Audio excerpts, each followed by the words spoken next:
Welcome to MiConvert. In this tutorial, I will show you how to convert DXF files to USDZ format, completely free and online.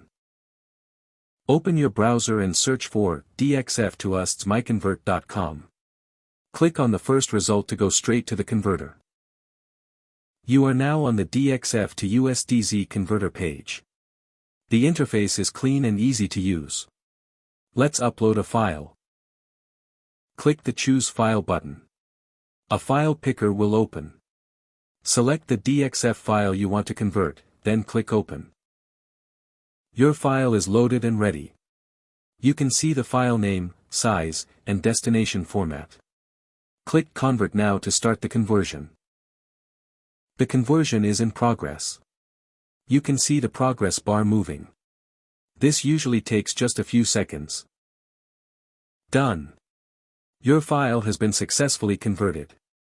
Click Download to save the USDZ file to your computer. That's it.